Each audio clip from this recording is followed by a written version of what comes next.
This video is about what's missing in the church, and I speak from experience because I've been in it for, I don't know, 35-ish years off and on. And I've heard it all. This is not bragging, folks. This is just the truth. Over the years, I've heard tons of prophecies. This is going to happen, this is going to happen, this is going to happen. And the majority of them did not happen. Reminds me of that verse in one of the Old Testament prophets where, I think it's Jeremiah, where God's talking to Jeremiah, I believe. Says, how do you know if a prophet's a prophet?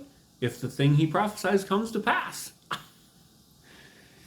And they've been saying revival's coming, and what do we got to do for revival, and how to have revival. Been hearing it for 30 plus years. And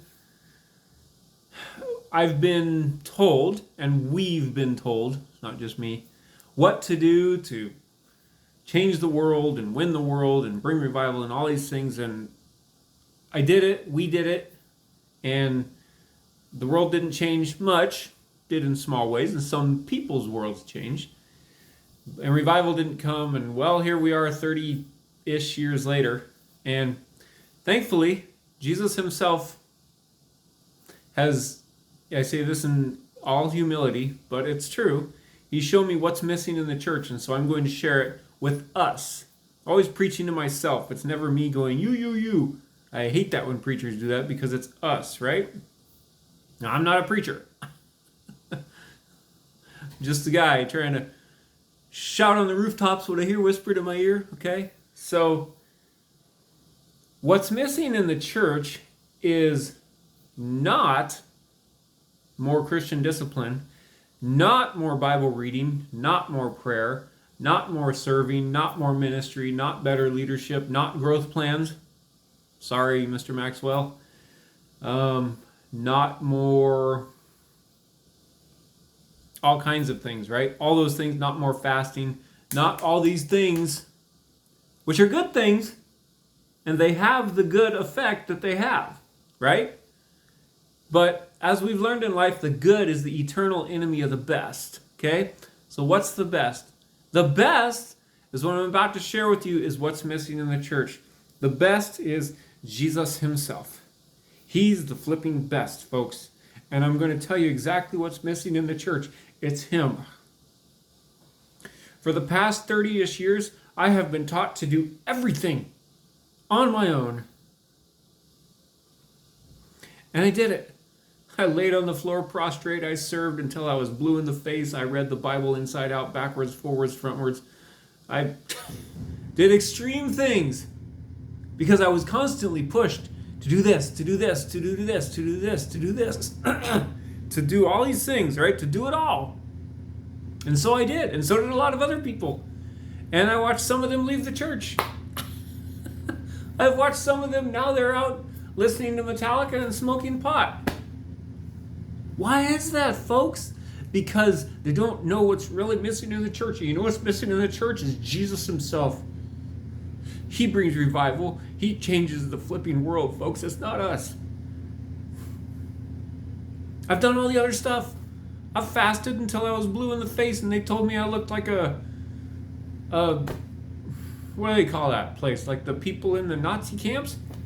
I've fasted until I could freaking stand up. You know what? Doesn't work. It has some value. Okay? Growth plans. John Maxwell, he's huge. Growth plans have value. I'm on one. I'm not following it very well, but I've been on one for 30 plus years. It helps. It's not bad, right? But again, the good is the eternal enemy of the best. The good is the eternal enemy of the best. Hey, folks, the good, all those ad infinitum Christian activities that are good. And I include Bible reading in there, and I include prayer in there that doesn't serve real relationship. They're all good, but they're not the best. What's the best? The best is the unfathomable riches of Christ. And I trade all that other stuff for just knowing him. Who are the best Christians in the Bible? The ones who knew Jesus. They weren't the ones who worked the hardest. They weren't the ones who did all the stuff. They weren't even the ones with the best leadership qualities, although I recognize the value of good leadership, and I got a lot to say about that too. But the best Christians and the world changers were the ones who were with Jesus himself. And they knew the guy, and they were in love with him. You want to change the world? Be in love with Jesus. Like, get to know him. It's what I missed for 30 plus years. I missed the forest for the trees, boy. I was doing all this stuff for Jesus, in the name of Jesus, but I wasn't with Jesus, and I didn't know him. And it's just like in the book of Job, folks. You can do all that stuff. Job did it all. I guarantee he'd have been the best Christian available. But you know what? That doesn't cut it. It cuts it for a while. All that stuff cuts it for a while because it's good stuff. But again, the good is the eternal enemy of the best. What did Job have to do? He had to meet God. And he had to find out where the real power comes from. It's him. And you know what? It comes through love. Faith works through love. If your faith isn't working and all these things that the church constantly promises for 30 plus years aren't working, you know why? It's because there's no love with Jesus himself. People say, believe in Jesus. The whole Bible talks about Jesus. They say, put your faith in Jesus. But hardly anybody knows him. And I'm speaking from experience, folks. I'm yelling at me as much as I'm yelling at anybody, any one of us, because I was the biggest failure at this.